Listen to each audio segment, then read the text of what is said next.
Far in the past, where untold civilizations rose and fell, there was always a constant. An immense distance where next to no stars shone. There are many names for this section of the cosmos, and many of them, and stories of this place, are used to keep young children in check. Though the stories of the void are chilling, they hold merit. Any civilization's records that hadn't crumbled to dust or been corrupted over time had one thing in common.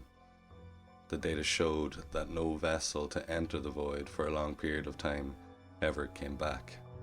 That was until Al-Jahold from the planet Reyna decided he would be the first to traverse the void and so have his name survive for millennia to come. And it did, but not in the way he wanted. This is his story. This all happened around the same time a massive asteroid was reported to have caused an extinction level event on a budding blue planet.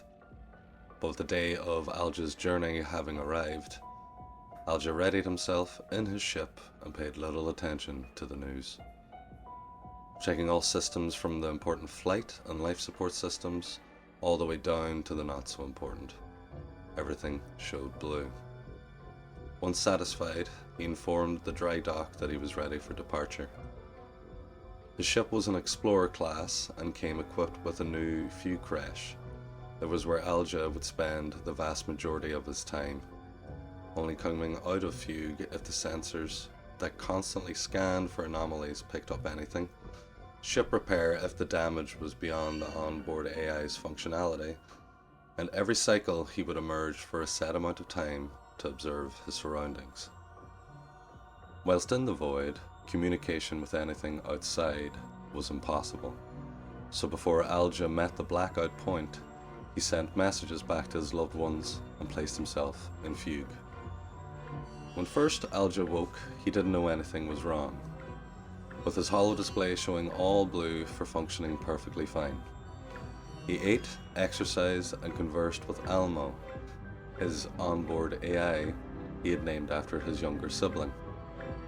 When Alja began to ready himself for his next stint in fugue, is when he noticed the fugue crash he'd bought new had 20 cycles worth of his health data stored in it.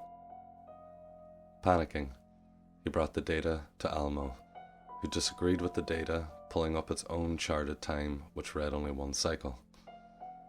Reassured by Almo, Alja once again went into fugue, and when he awoke next, he had found hell.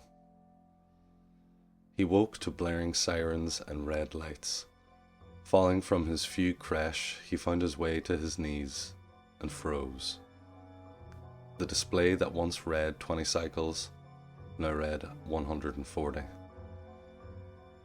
In a panic, he called out for Almo, who replied in glitched phrases and bursts of audio. Making his way through the ship, bathed in red light and breathless, legs shaking, he made it to the helm.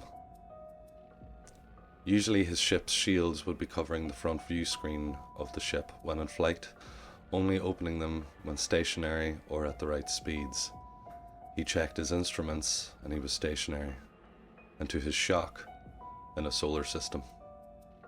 Out his main view screen there was only black, so he'd have to go to a different part of the ship to see what was out there. Turning the ship was out of the question, life support being the only system left working along with a few rudimentary ones. Finding his way to his own quarters that he used on smaller distance flights, Alja entered and was bathed in a purple light.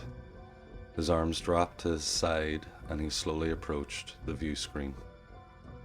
A star of unfathomable size floated, a dark amethyst purple with constant solar flares that made its surface look spiked.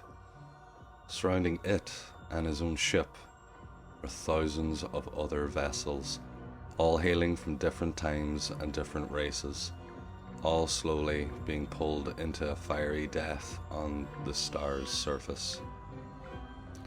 Tearing his gaze from the star, Alja saw that his instruments were right, and 7 planetary bodies orbited this colossus of a star. His eyes, having fallen back onto the star, began to bleed and burn. Writhing in agony, he heard a voice of bottomless depths, evil and hatred, and he knew it had to be his race's version of the devil.